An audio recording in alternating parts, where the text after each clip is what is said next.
voilà, heureux de vous savoir très nombreux en train de suivre cette émission. La vraie source qui vous est présentée par Adoyou. Et à la prise de vie, nous avons celui qu'on appelle le roi d'Insert pour prêter les Capuchou Vangoua. Celui qui est à la prise de vie ce soir. Le réalisateur de cette émission, certes, c'est un réalisateur patron. On l'appelle Alain Benza avec Monique Prod, le réalisateur patron. Système, il y a haute technologie, le directeur de cette émission. Yves Kabemba, autrement dit Yves CM News. Au comprendre, Bakutulu Kamakuru Kumba Basuki, Bakutulu Kamakuru Kumba Barosuga toujours. Ce soir, je reçois celui qu'on appelle Modogo Jean-Franco Ferré, Foumoua Poutou, le père du 16e arrondissement. Actuellement, là, moi, en Essiko, Yamukie Oyo, Festival de Cannes. Discuter, Makambo Belé Belé. Restez branchés parce que nous avons un programme très diversifié. Nulle part ailleurs que sur le site le plus populaire de la diaspora congolaise, pourquoi pas de l'Afrique en général, parce que nous avons plus de 300 000 visites par jour.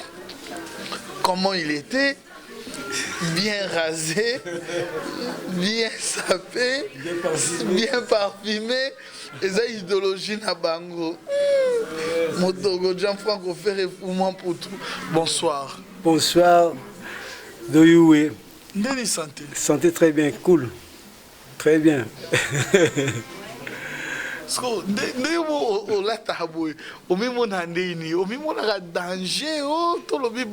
Je sors comme tout le monde, je me suis habillé. Comme toi un peu. Donc, la français que la bien la peau nangaï. Ça fait de partie à la vie nangaï. Que l'on est comme ça, bando ya poto, ya papa ya privé, non mais bando ya. Depuis quelle année tu es ici en Europe? Donc, plus de 30 ans, plus de 30 et quelques années. Non, Monaco Kinshasa, Mbanda, n'en parlons pas. Lubumbashi, tout le monde a goûté. Moninga na botama na kin. Na botama na kin. République démocratique du Congo Zamboka nangai. Na longo na France. Naka jeune, naka mwa muke na tanda. Attention woni poto. Ngana mwa muke. La sali vie mobimba awa. La France aussi c'est mon pays. Parce que nazana bana bazana origine yoibika Robi. Mais nazana ba fille nangai ba Inès na Carla. Bango bazana origine ya Saône-et-Loire. Par rapport à Coco Nabango. Donc Coco Nabango a ya Saône-et-Loire. Robi aza d'origine congolaise, ya Brazzaville mère nae, ngaya Kinshasa. Donc France présent mboka nangai parce que nazana bana o bazana lien na France. Bana ngai Coco Nabango aza ya Saône-et-Loire. À côté à Macon. Zomona. Parce qu'on a bêta ta tourté, attends, parce qu'origine à mboka na yo sikoyo, et la République démocratique du Congo. Mais on a expliqué naza congolais, naza pe français. Naza na lien na France. Parce que naza na bana oyo ba fille na ngai makila na bango eza ya France par rapport à ya grand-père na bango. Mais yo comme makila na yo sikoyo eza ya Congo. Oui, bi père Bifalo, on peut tout le moi histoire appelle Bifalo. Père Bifalo azara mutu, azara. On sera pour na tous les gars pour nos zongate. Bon, là c'est on sera pour ko zongara, pour ko betara ta tourté. Mais là okende. Yango nyonso. Na okende.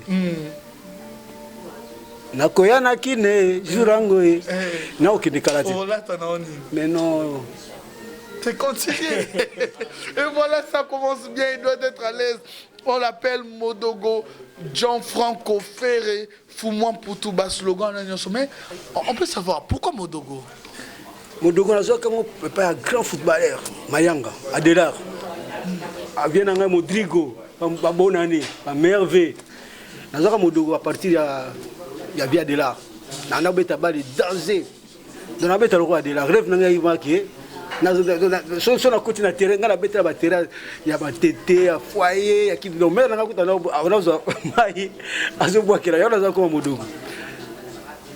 après Jean-Franco Ferré, bon, à Kamabilamba, on a découvert Griffouana na Ricambo, on a Paris premier. Quand on a outil Italie, à s'installer en France, on a 83. On a Bimi, on a avant Ricambo, on a Paris. Au 8e côté, moi 8e. On a vendu. On va bien avoir grenier. Oui, la chambre de bonne. Tu as la chambre de bonne. On a vu un garçon qui a kufa Kiki Wing. Oui, bien. Kiki Wing a kufa. Moi, je l'ai dit. Tu as vu un palais. Si on a parlé, on a parti là, on a quitté la boutique à Jean-Franco Ferré. Quand c'est à Paris, 8e arrondissement. Tu as là, tu as Gianni Versace, Jojo. Depuis quelle année tu es ici en Europe? Depuis quelle année? Plus de 30 ans, on va faire 80, fait 79, pardon, donc début un peu plus, donc fait 79. 79. Je suis venu à l'époque, c'était l'époque du maréchal Mobutu. Nga la loi Mobutu. Ok, tu étais venu raison de les poteaux.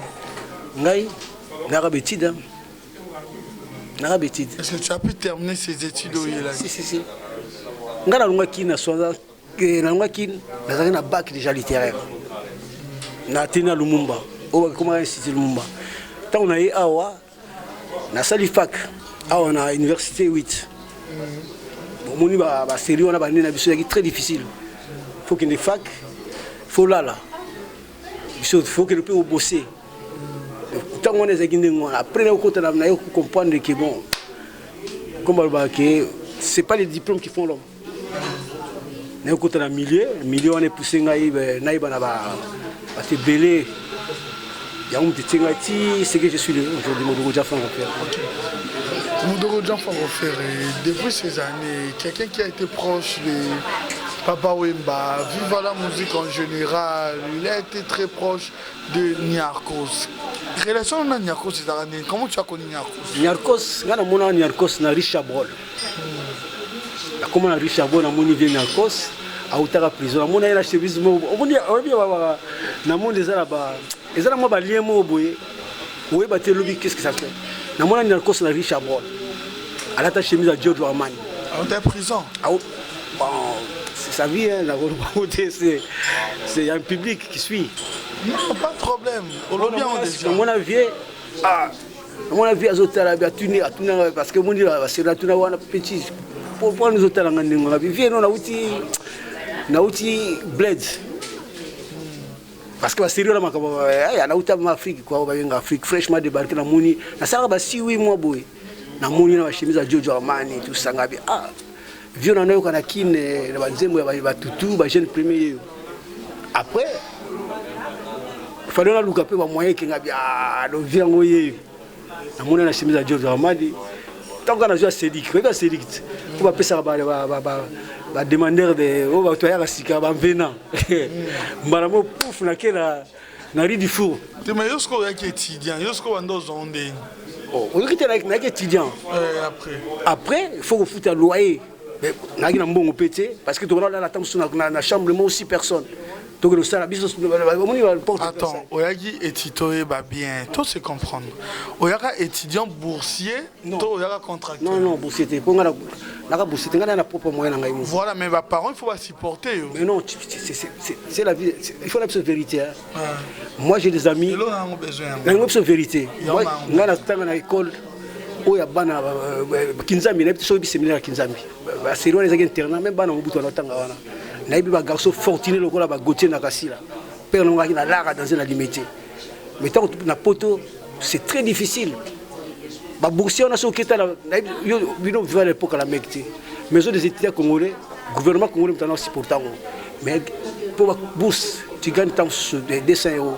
Mais vie en France, c'est un pays développé très difficile. Il faut ça un petit boulot. Il faut ça un petit boulot pour vivre, pour payer le loyer. Nous ne pouvons pas les Français, les étrangers. Mais ça là pour vivre, à payer le loyer. Ok, voilà, on continue. Tant on remarque au la chemise, voilà. On a payé Cédric. On a chemise à Giorgio Armani. Ah, petit frère, on a chemise à Giorgio Armani. À Kamwe. Après, on peut comprendre qu'il y a quand même Gouana. Il y a musique. Il y a sap, non. Non, mais il faut dans la fin. Il y a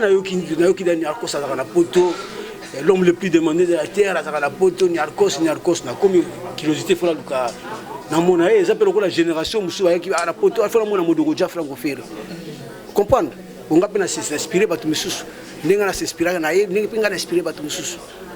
Donc, revoir. C'est le rêve dans la réalité, mais par lien, il y a musique, sous na papa Wemba, parce que nous avons un Nzembo, il y a Narcos. Modogo Franco Ferré, moi à Paris et Zomona. Bisous à petit à Narcos. Oh, tu attends la proclamation. Nous avons un Nzembo à Narcos. Qu'est-ce que Ebando ça les propos comme Awana que moi rapidement si Alain Benza permet. Maintenant qu'est-ce qu'il faisait autant on a battant Wana Modogo faut faire moi à Paris. C'est bien Toyo Kango. Mambo à griffe batangio. Alors ils ont de lire mot Boandor c'est penango à l'époque. Ils ont un accessoire, tu fais autre chose. Tout Boandor ont vraiment en considération tellement que tu te dis c'est ça ma vie. Ben franchement pour Nangaï, ils ont qui vivent Nangaï. Avant, on a ça là, bateau est bien. Na vu on a siko toloba lelo ton ozalaka. Tu es fier de ça toloba ermolora nyako sa bebi sanga mondambo hein. Mais attention, c'est pas pareil. C'est pas pareil, ngaz éducateur. Au départ, au moins on a ngaz éducateur. Ah ouais. Tobi to origine mambo bilamba wana. Ezaki pona yo non, ko bebisa. Bilamba eza ne bataka santé, c'est une culture. La preuve le mode awa, eza les questions de délinquance, eza culture mobimba mode. Mode eza culture, eza délinquance. Certaines personnes sont habillées certaines entre guillemets bazomona eza délinquance. Au contraire, Nathan Ramé Bémichel a pété à qui le léopard de la sape, la zomonake. Ces jeunes-là, ceux qui ont été modités, peut-être qu'ils ont balade. Nous avons vu que Wallace, Wallace dans la télévision. Mais ça s'appelle dans la télévision, tu vas braquer, non. Nous avons vu balade. Mais ça s'appelle pétrole dans le monde, au contraire, c'est une culture. Mais quand on monte à Bango, quand peut-être la majorité, je ne sais pas, bien, mais tant que ça bilamba à 15 000, 10 000 euros, mais la réalité, revenir à Moutou, qu'est-ce qu'on peut sous-attendre derrière? De toute façon, Naza Moutou, c'est quand tu commences à juger les personnes, c'est problématique. Naza éducateur, nous allons pour un message. Comprendre ce qu'on peut juger. Merci beaucoup. Il est là ce soir. Tozano Naye, Tosola Naye, et nous allons voir aussi Roby Gianfranco Ferré, qui est le manager et le producteur de ce grand monsieur Modogo Gianfranco Ferré par rapport au Festival de Cannes. Tosola Nabango, big dédicace à celui qu'on appelle Jean-Smith Mandé, le mignon garçon depuis les États-Unis, là Roland Arabiso, de tous les temps, ça aura toujours Damien et Lou Bogar universel, ainsi qu'Audrey Luungu, papa na Angelica, sans oublier les conseillers honoraires. Thierry Betouachituka, un grand merci à toi depuis Norvège à Hollande Arabie Saoudite. Willy Moucheni, code Amboka, comme code mondial, un grand merci à toi. Restez toujours branchés parce que tu as continué l'émission au Modogo. Pour parler plus musique, il y a un point parce que tu continues. On parler de mon expérience, il y a Obatebele Baibité. Au monde Air France, la zone va me béler la musique, tout ça. Mais tu peux éviter que qu'est-ce que Modogo fait en France? Oui, aujourd'hui, rapidement, pour dit-on autre époque, autre mœurs. Modogo est là depuis en français, 79. Est-ce que les lots sont à dire génération de Boyaki? Na les lots d'Engezali. Qu'est-ce que tu peux dire? Moi, en fait, je peux faire que le lien avant notre époque, à nous aussi. Parce qu'il y a des Belgicains, c'est des boursiers, entre guillemets, parce qu'avant, quand je te dis ça, c'est des années 73, 74, 75. Il y avait des Belgicains, Faux Anambongo, Poya Poto. Après, il y a eu la Pléiade, dans un quartier difficile, comme Modogo Gianfranco Ferré. Ok, il faut y avoir poteau. On a un quartier entre guillemets, un quartier difficile. Les Tibandjili, Bumbu, Selembao, Bambokawana. On a fait des quotas dans les années 75, 76, 77, 78. Ti le loyo. Vous comprenez? Mais tant que tu vas dans poto, on a intégration. Il y a un jour la proclamation de Kinshasa. On a intégration à poto. Si le bénin va proclamer, tu n'as qu'une na braza. Non mais vous avez une anecdote là. Il y a un vient le courou biaba. Jour la proclamation na Kinshasa. On a intégration à poto. Pourquoi intégration à poto? Na ya awa na botiba robina na botiba na awa. Il faut suivre l'éducation à Banela. Bah certaines, nous avons JGT, mais nous avons éducateur, nous avons moral. Bah nous sommes comme au sala, bah nous avons bon, il y a location à Bana, bah suivi scolaire ils athées pour na makambamboka. Mais awa pe na poto, il faut que ça la makambo awa. La preuve, ngai, et ça la makambo voiture, ngai la zakana ba Porsche, moi Porsche. Oui, bah tu arrives à la Porsche après 10 ans place Bandon. Mais le fierté à mon dogozani, encadrement de jeunes, il y a un quartier difficile. On a ça en France. Parce que tu as habité. Ce n'est pas dans un immeuble, dans un bilamba, mais dans un outil de moussous. Il faut que tu aies habité. La relation, on peut comprendre que le monde ne s'arrête pas. Vous avez c'est quoi? Fédération française de football. Fédération française de football. À part Modogo Franco Ferré, sapeur, mais il y éducateur. Il y a encadré le quartier difficile.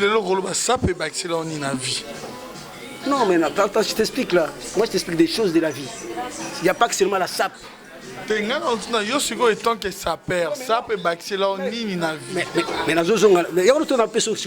réponse. C'est pas seulement la SAP.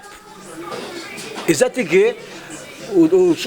sais, en fait, il y a des gens qui ont accès à une voiture.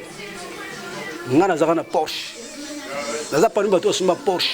Mon Porsche, les voitures sont trop chères. On a 87. Mais, je vais par exemple l'artiste, petit dans la famille Poupa. Je vais des loges. On a fait des loges. Pourquoi? Parce que dans mon azosala bakambu na bana ya mike wana nazomona on est ba question ya kana mambabo tango zo mamba Porsche wana zona 87 wanda osana na 87 zona non nazo expliquer non c'est l'artiste c'est pas que na ba bien na zongi na bio pese exemple na 87 zona na Porsche qu'est-ce que tu faisais pour nous en fortune on somba Porsche ils sont trop cher mais par rapport à ba droit d'auteur na ngai nazo expliquer c'est pas seulement la SAP. Pourquoi on a besoin d'un éducateur? Bien sûr, pas droit de terre nangai. On a un SACEM, on a un carte dans la SACEM. Et ça, ça fait partie de ma vie, mais la vie ça s'arrête pas dans la SAP. Et tant que tu t'habilles trop cher parce que pour net bola t'as trop cher. Qu'est-ce que ça t'a? Quelque chose de simple, SAP et Baxelone. Attention, on a la boutite. La SAP, c'est mon quotidien. Mais à part ça, il faut avoir outil de moussous. Je vais vous exemple que mon dogo Jean Franco Ferré, c'est un sapeur, mais il est éducateur na poto, il est encadré bana. Donc on va valoriser, on va éviter. Na ko ebiso teke na ndaku na lila, na ndaku na Sévan Bodot, mais na valoriser encadrement ya bana na zo sala na quartier difficile. Parce que c'est le nom ko ba ke na lati yo diama moto. Na lati Gianni Versace. Na lati Onini. Mais qu'est-ce que tu fais en Europe? C'est ça. On a expliqué yango po ebake.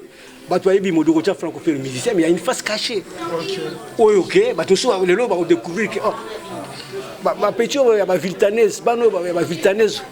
Il y a Saint-Denis, il y a Aubervilliers ngana so encadré. Mais c'est un plus que sur la zone avec sa Porsche, mais sur la zone avec sa ndaku ngana so na lila. Quelles zones qui s'appelle Lamba? Là tu reviens sur ce que je vais t'expliquer. On retourne même yo ngolo wa na ngai bato mususu ba yebi ke Modogo aza sapeur. Mais la pêche sous ce que moi il y a tout. Je reflète tout. Je ne suis pas un sapeur délinquant, Naza cultivé. Tu vois, il y a tout. C'est-à-dire qu'il y a la famille, il y a tout. Mais nous avons valorisé sous Est-ce qu'on peut dire seulement que nous va revenir par rapport à ça, il y a des permettent à s'épanouir dans la vie calmement, bien sûr. Bien sûr. Vous savez pourquoi? Que la bonne de la France, quasi c'est dans les vierges. Quand tu passes plus de 30 ans dans un pays comme la France, et je suis dans un milieu chaud, tu comprends? Au moment où je suis à réalité, j'ai vu que de la sape et de ma musique.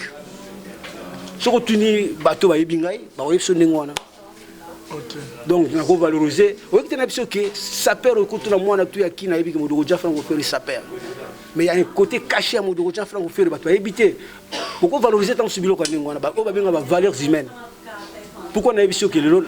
Ngana kama na kena ça terre. Na mona petit na fali poupa. L'association a eu des bannes. Mais c'est ça que les artistes doivent faire. Parce que le matériel, tu peux montrer une Porsche, une maison. Mais pour la jeunesse, tu fais quoi exactement? Au Salanine. Et voilà, big dédicace à toi, Jennifer LG. Elle nous suit depuis quelque part, LG, il y a Jennifer, ainsi que Joël Mouyaya. Ah, Joël Mouyaya, tu es quelque part en train de nous suivre. Big dédicace à toi, Jean-Pamois Kalibos. Hein? Un grand merci à toi, Babi. Bandegobos Zalawana, Trésor Bombo Kenny West. Et Bozalawana Nagler. Le mignon garçon de Paris, Sexy Boy, un grand merci à toi, Bolanda Bisson. On veut parler de vous du côté artistique, professionnellement, artiste et musicien. Mais apparemment, aujourd'hui, je ne sais pas, est-ce qu'on peut dire de la conscience ou de la rénovation? Parce qu'apparemment, j'ai trouvé à SAP, comme si ça vous dérange. Hein, non, parce que c'est devenu une habitude. Et je vis avec. Je suis même bouli. Tu sais, un accro. Je suis un accro de la mode. C'est devenu une habitude. En fait, je sais que demain, c'est pas toi, c'est Paul qui va venir. Il va me parler de la SAP. Parce que SAP, on attend au lac Sango Batu. Ceux qui ont bien landé dans la SAP, au contraire, il y a l'éducation. Dans la SAP? Ouais. Dans la SAP, il y a l'éducation. C'est une culture, ouais. Expliciter un peu, on n'a pas compris. Tu sais, comme on dit, on reconnaît les moines par leur soutane. Les sapeurs, c'est des gens qui sont non violents, déjà. Parce que les sapeurs, on a autant cet exemple, on a autant balado na kin. Car on a cet exemple à Mouké, pour tout que les musiques te balado, bah qui n'a pas sapeur te. Mais dans ce monde on a petit na kin, il y a le part de la sape. Mais qu'est-ce que ça peut rajouter dans la vie d'une personne? Question simple.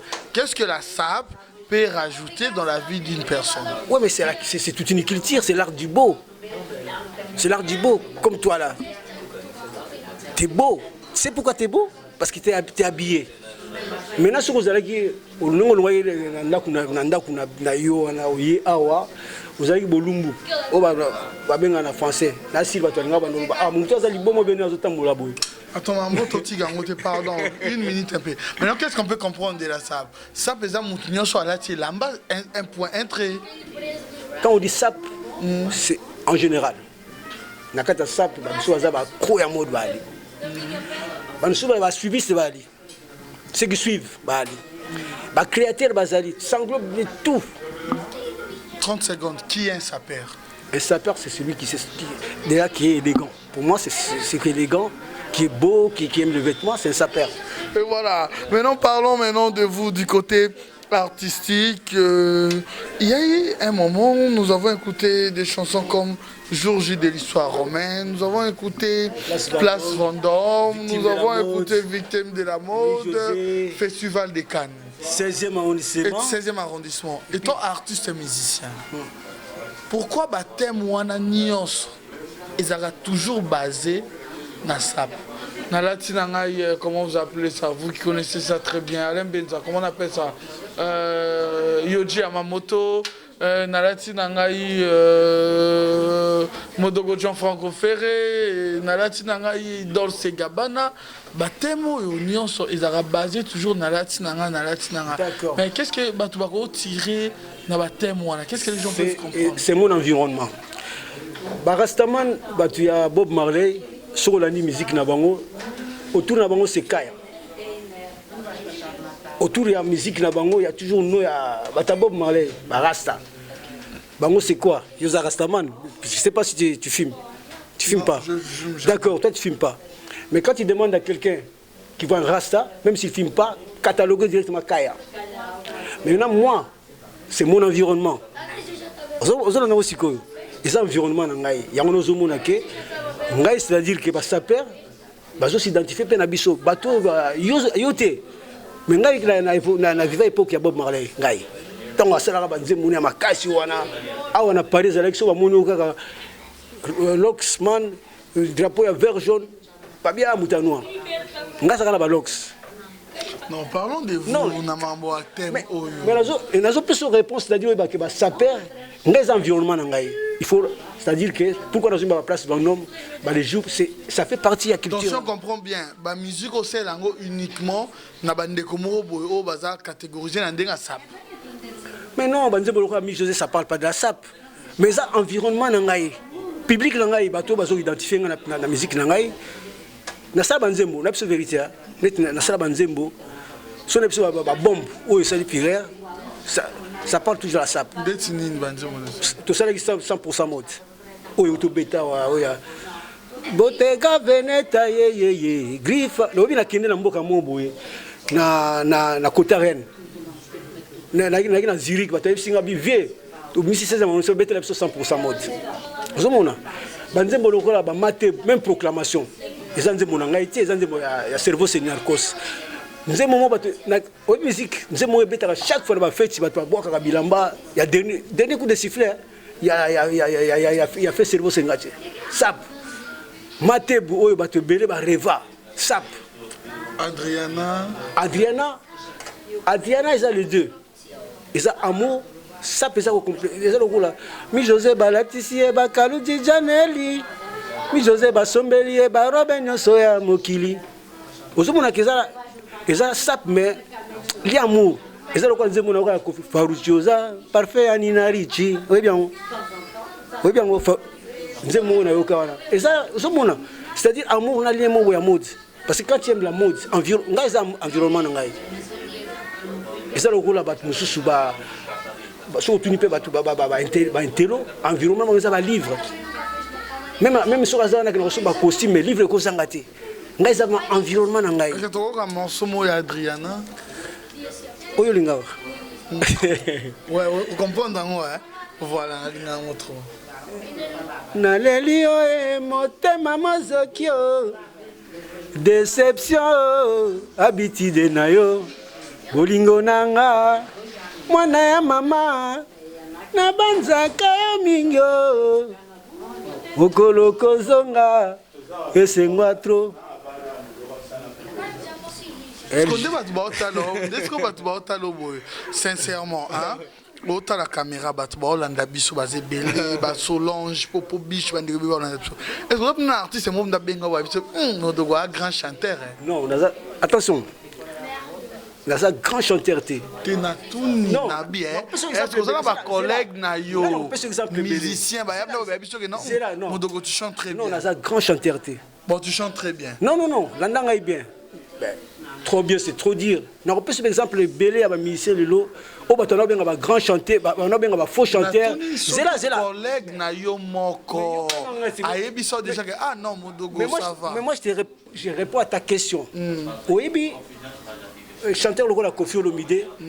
Tant la bandi koyemba, azo on a ça banzemo, bien faux chanteur. Mais Lelo c'est lui. Oui, azo pesa elengita musu mutu alali azo kanzemo na ye. Côté Oyemba, je pense que même les gens ils disent oh Oyemba. Le problème c'est que ce que tu apportes dans le public. Mais comment je sais pas, je sais. Ils ont apporté dans le public parce que mais j'admets. Mais chanteur il y a charme. Parce que tu associes Papa Oyemba toujours dans tes chansons. Mais pas forcément Papa Masalaka Banzemo Nanga, c'est marchaté. Pas forcément. Ok, et voilà, on va revenir avec cet artiste. Lui, on l'appelle Roby Gianfranco Ferré, qui est le manager et le producteur de l'artiste. Voilà pourquoi l'artiste est déjà dans le marché Burkina édition Nyonso, Nango déjà Festival de Cannes. Nango Ezajawana, Pichu Vango, le roi d'insert, propriété des cases, permettre Tozoyango, affiche, Eza déjà Penasima, Eza déjà disponible. Roby, ça va? Bonjour Adoyoué. Ça va très bien, merci et toi? Toujours élégant, très bien habillé. C'est le respect d'autrui. Parce que Roby, yo osa manager, na producteur. Mais nous, c'est lui qui est là et a mon tour à Botayo. Le respect dit à un chef, ton papa, est sacré chez les Bantous. Parce que yondo sala boy. Et après on a le coup, il y a papa, toi, parce que tu dois te retrouver. Voilà pourquoi c'est la production. En fait, ce projet-là, en fait, on l'a conçu à deux. Au Festival des Cannes, c'est un projet conçu entre deux personnes, entre moi et mon père. Parce que quel est familial, il y a tout. Non, rien à voir. En fait, bon, mon père, je suis pas le seul enfant de mon père. Hein. Moi, je suis le fils aîné, mais j'ai deux petites sœurs après moi. Qu'est-ce qui t'a poussé? Parce que c'est l'argent. Bon, papa, c'est ton argent. Qu'est-ce qui t'a poussé réellement de dire que non, je dois miser de l'argent pour produire l'artiste Modogo Gianfranco Ferré? Certes, c'est ton père, mais c'est l'artiste. C'est-à-dire c'est un artiste en fait qui est... là, j'enlève le côté paternel. Hein. Voilà. C'est un artiste déjà qui est complet. Il a une grande carrière derrière lui. Il a une personnalité déjà qui fait que déjà les gens prêtent attention à ce qu'il fait. Maintenant, moi, je suis un jeune ambitieux. Je vois que j'ai un père qui a un grand nom. Je me dis, mais pourquoi pas profiter du nom de mon père pour faire des choses avec lui? Aujourd'hui, il y a Rochiro qui est mort. Il y a Youssoufa qui fait des trucs. Il y a Janana, il y a Maître James qui fait des trucs. Maintenant, moi, j'ai mon père qui a un grand nom. Pourquoi pas aujourd'hui travailler avec mon père et puis faire en sorte qu'on puisse relever un défi? Quelles sont les difficultés que vous avez trouvées pendant la réalisation de cet album? Bon, l'album il n'est pas encore terminé. Pour l'instant, on est sur la base du single. Pardon, je m'excuse pour l'absus, hein, du single. Le single, en fait, c'est un morceau. Il y a deux morceaux, en fait. Donc, c'est la transition entre un remix d'un morceau qui avait déjà été enregistré et puis le nouveau Modogo. Quand je parle du nouveau Modogo, c'est le nouveau style que Modogo va amener. C'est-à-dire que le lien des vêtements, il est toujours présent. L'écriture de Modogo, elle est toujours présente. Mais on est en 2013. Aujourd'hui, si je travaille avec mon père, c'est qu'on rentre dans une nouvelle ère. Aujourd'hui, c'est la génération des jeunes qui ont 15, 16, 17, 18, 19, 20, 21, 22, 23, 24, 30. C'est la génération Fali Ferré. Maintenant, moi, je suis un jeune, je suis de cette génération-là. Mais la musique que moi j'aime, c'est cette musique-là que lui il fait. Maintenant, je me suis dit, mais il y a des jeunes aussi de mon âge aussi que la musique, entre guillemets, de Fali, de Ferré ne les intéresse pas. Ils sont intéressés par cette musique-là. Maintenant, je me suis dit, pourquoi pas relever le défi, faire en sorte de sensibiliser la nouvelle génération. Exemple, au produiseur déjà Nani. Le produiseur Sully Sefil. Sully Sefil, ceux qui battent on a Internet, c'est un artiste qui a collaboré avec NTM, Joe Star, Cool Chain. Donc d'abord, on a outil dans le milieu arabe. Okay. Voilà quoi. Disco Toro, Zongo Bandero, voilà, on a un point de vente. Donc à partir du 23 décembre, donc disque est déjà partout. Donc pour la bateau, dans la France, et pas Diego Music et Ali, vous êtes déjà partout quoi.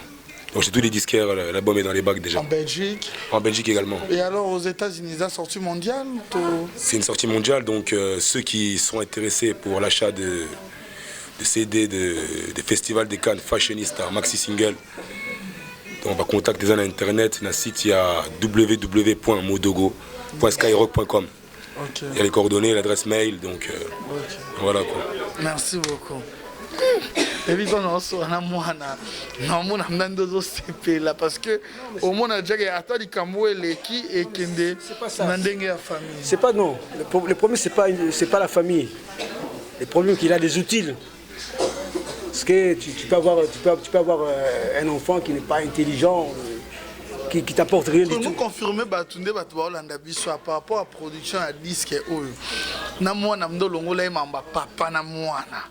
Et c'est un mot très professionnel. Par conviction, tu t'es dit, il doit produire ça. D'accord. Mais franchement, on a comme moi, papa, on a toujours bossé. On a toujours bossé. On a le comme moi, on a papa. On a toujours ça le travail. Et après, ça a apporté tout le bon bien. Il y a des gens qui ont botti. Robin à Paris en 90. À Paris en 90. Il y a des musiques qui ont salle, il y a Bishop Banyarkos, tous ces gens-là. Bébé.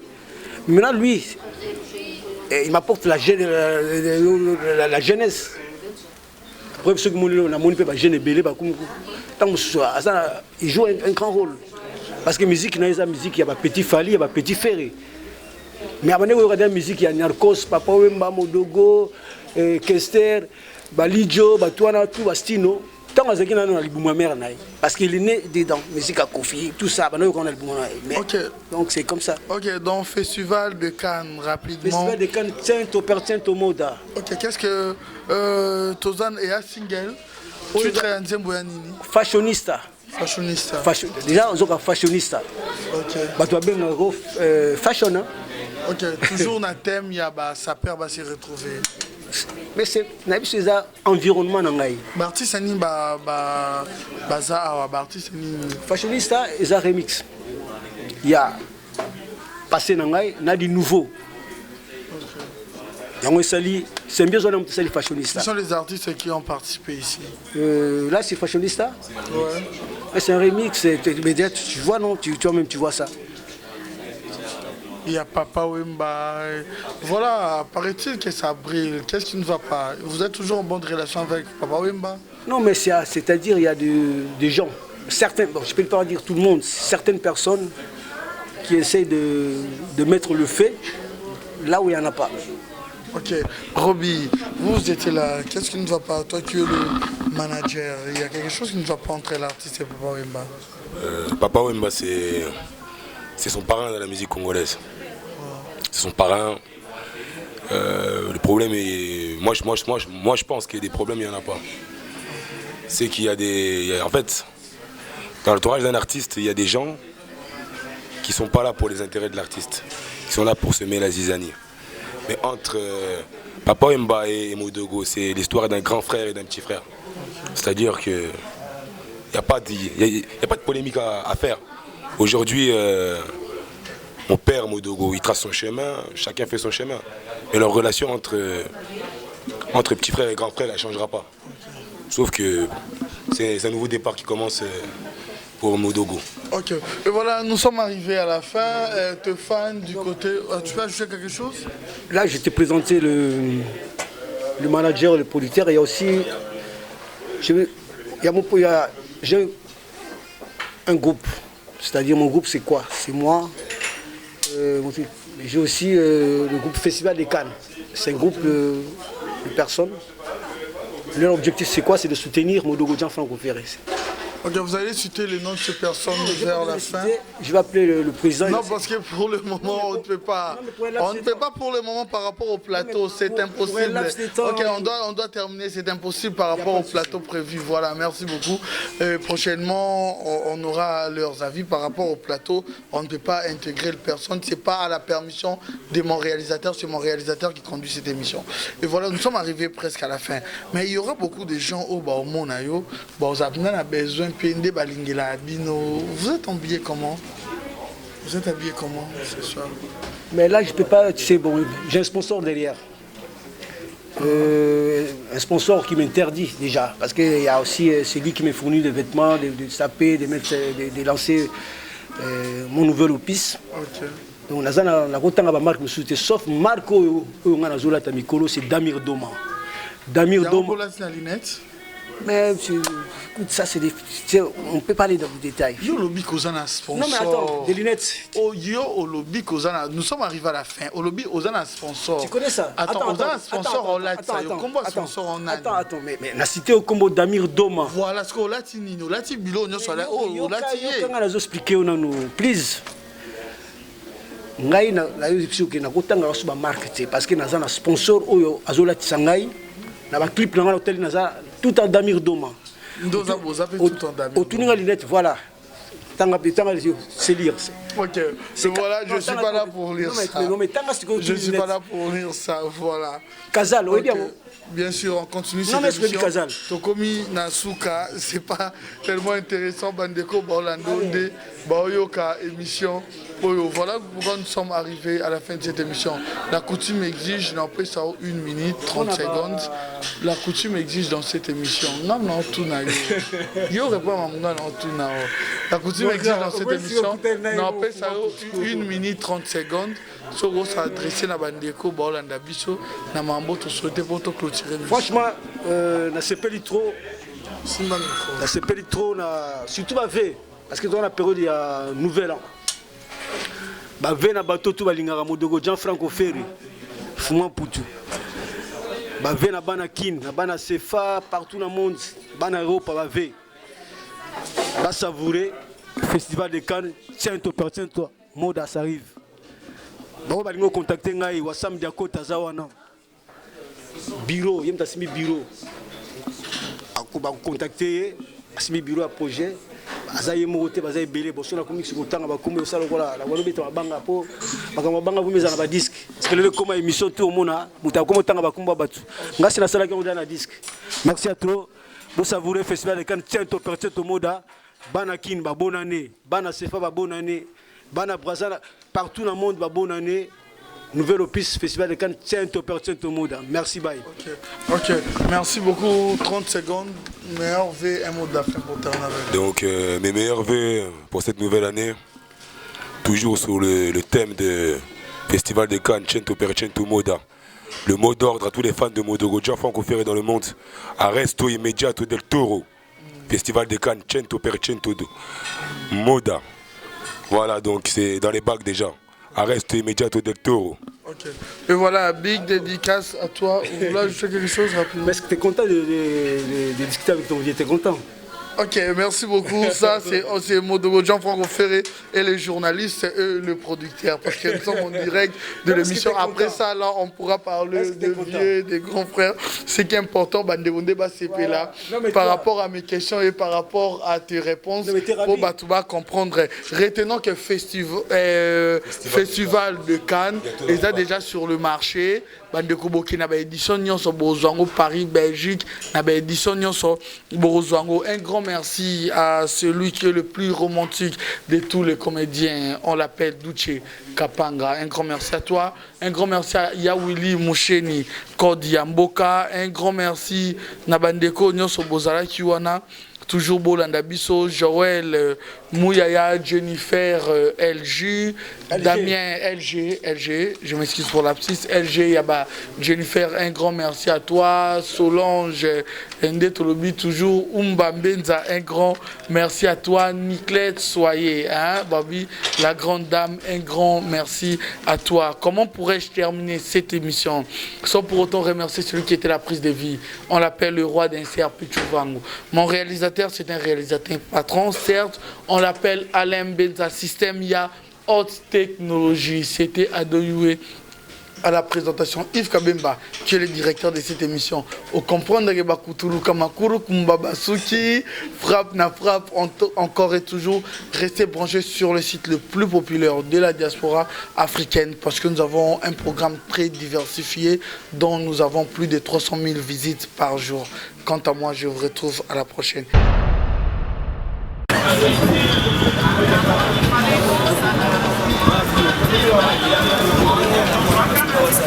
Quelles sont tes impressions par rapport à un disque et Bimi, un Modogo? On n'a pas compris.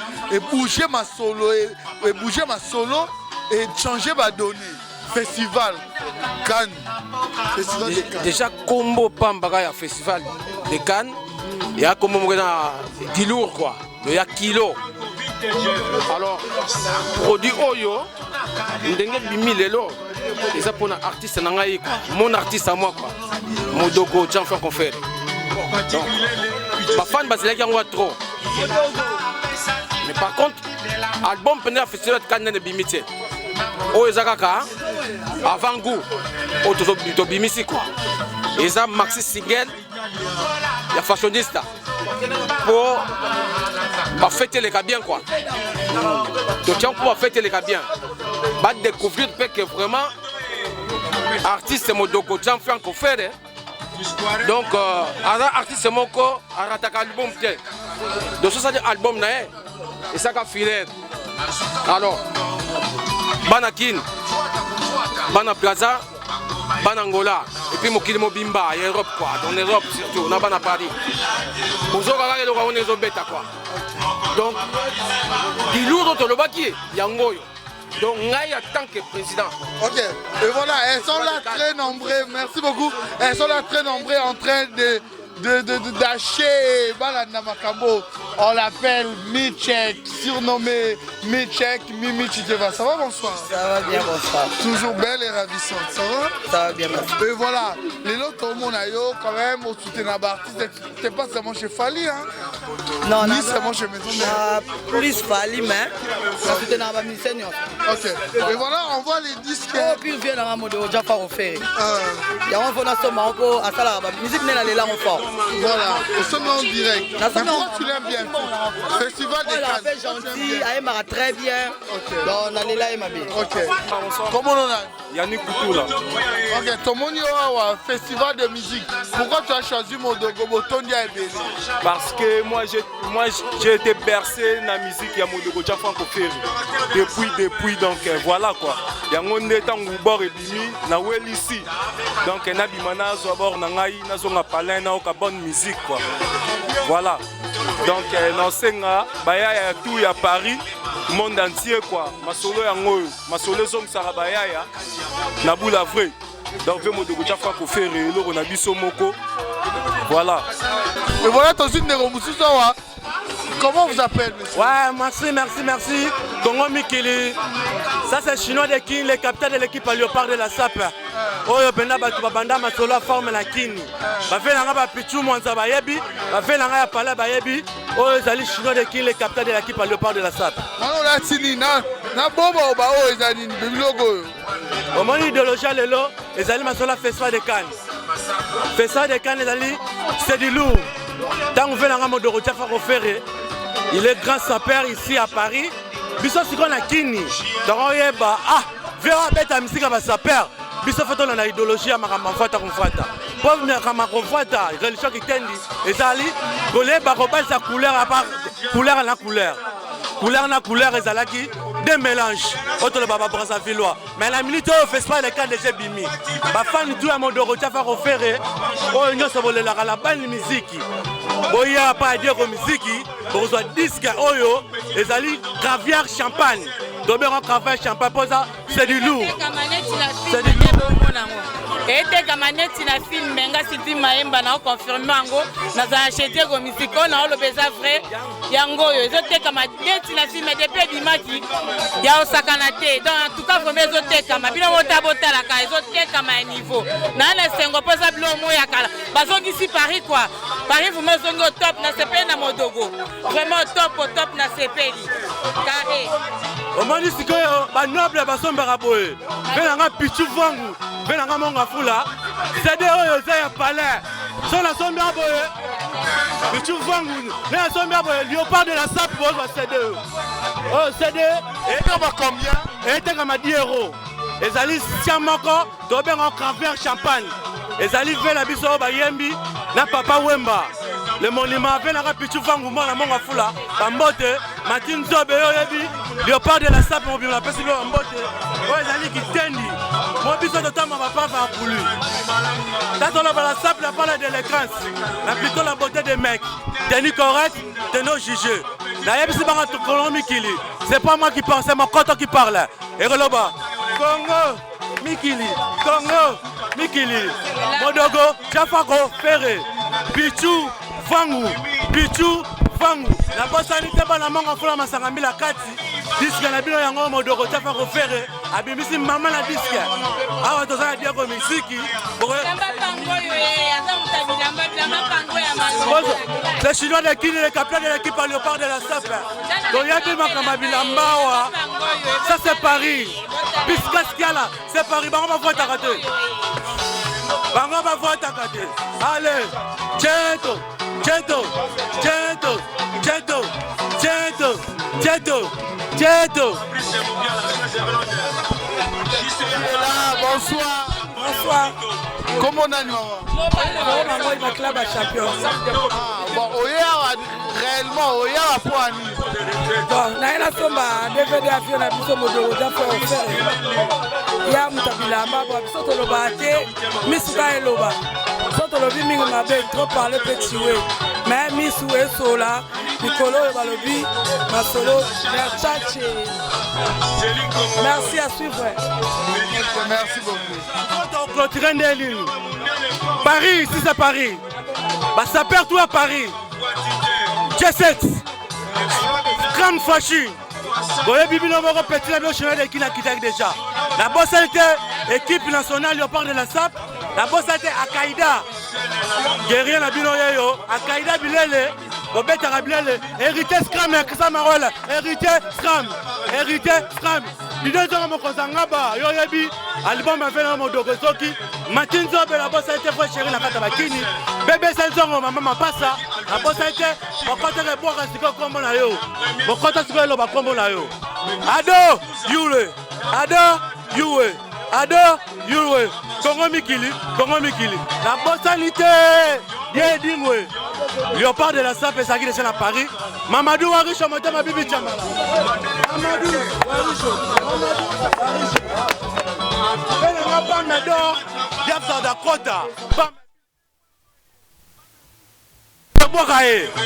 Diasa, Yakota, Bam Medor, pour être la carte à Paris. Et voilà, nous allons prendre encore les impressions. Il y a ma grande dame, il y a Paris, que vous connaissez tous, mais elle va devoir se présenter pour toi. Déjà, Combo Nae. Bonsoir. Bonsoir. Comment vous appelez? Christian Akwasa. Voilà. Christian Akwasa, vous allez partout. Christian Akwasa, Yeyo, Maman, Babi, Simbi, Paris, Simbi, France, Simbi, Solo. Mais impression les années par rapport il y a 10 au Festival de Cannes, il y a Modogo Jean Franco-Fer. En tout cas, Modogo, Jean Franco-Fer a sali vraiment album Kitoko. En tout cas, ils ont Kitoko. Bon, ils ont beaucoup de Kamuta Lobezate. A sali album Kitoko, ils ont biso tout lelo pour se présenter pour sortir album. Donc, il y a un autre soloba. Pour sortir l'album, il y a Modogo Jean Franco-Fer. Et ça coûte du Kamuta Lobate, puis on voit ma solongo. Banda Kala, Modogo Sala Rabilon à Kitoko. Ma place Vendôme, Babylon et Belé. Donc, on écoute un sous grave. Donc, on n'a pas même pas. Donc, Aza le meilleur.